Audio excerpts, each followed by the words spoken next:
Everybody, welcome to another video of the channel. So right now in front of me I've got nothing more, nothing less than Diamond Select's Dr. Jekyll and Mr. Hyde's figure.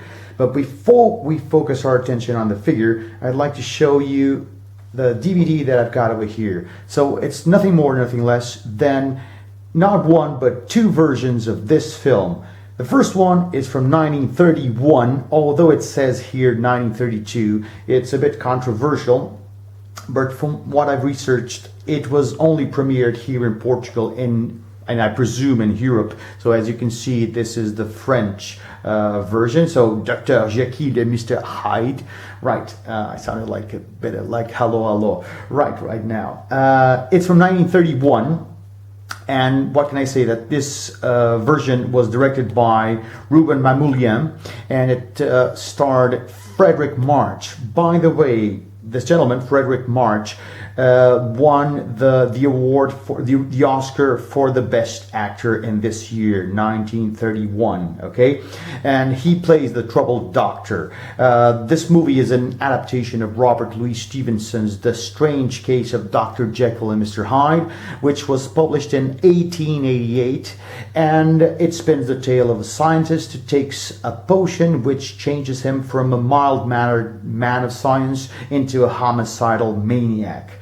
On the right, you've got the 1941 version, which was directed by Victor Fleming and starred Spencer Tracy as Dr. Jekyll, Lana Turner as Beatrix Emery, and Ingrid Bergman as Ivy Peterson.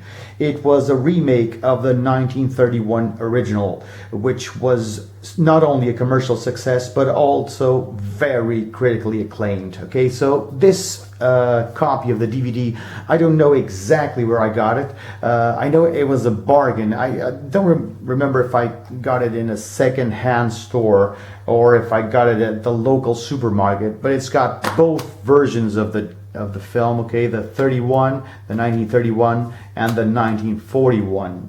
Okay, but this figure isn't exactly of any of these characters portrayed in each of these films. It's from the 1953 film Abbott and Costello Meet Dr. Jekyll and Mr. Hyde, which starred Boris Karloff as Dr. Jekyll. As you can see, it's got plenty of things going on with it. So starting off with the double head, obviously I've changed it for the evil Mr. Hyde, but the doctor, okay, the scientist, it's got the face sculpt, so which resembles Boris Karloff, okay, with this iconic stash for this role. Okay, a couple of extra hands. Okay, you can see the same ring on the hands of Mr. Hyde. Okay, in terms of the figure itself, okay, it's got a limited amount. Okay, its top hat just fell off. Okay, top hat, got it right there. The cloak is also removable. It's got this, black on the outside and this metallic gray on the inside. Okay, it's just placed on its shoulders. He's also accompanied by a cane. Yes, and in terms of the face sculpt, I don't know if you can see it clearly or not, but this is Mr. Hyde. Okay, as I told you, limited amount of articulation on his legs, his arms, his hands too. Yeah, the same thing. I don't really, change their position a lot. They just, displayed on the shelf. And what I do love about this figure, or this set of figures to be more accurate, is that they are generally accompanied by bases. Okay, in this case you can see a couple of rats. Okay, yeah, okay, and it's a very rugged base filled with cracks and holes and stuff. I beg for the figure to stand better and not fall down. So there is a a year here. It says 2013, and it comes with a lot of accessories. And you know, this kind of like a chemistry set. No, I don't pretend to know the names of these things, not even in my first mother tongue, in my first language. Okay, my mother tongue, which is Portuguese, much less in English. So let's just call these vials, okay? And I'm willing to say that by mixing all these concoctions up, he comes up with this, you know, on the syringe, he comes up with this formula that changes him into this homicidal maniac.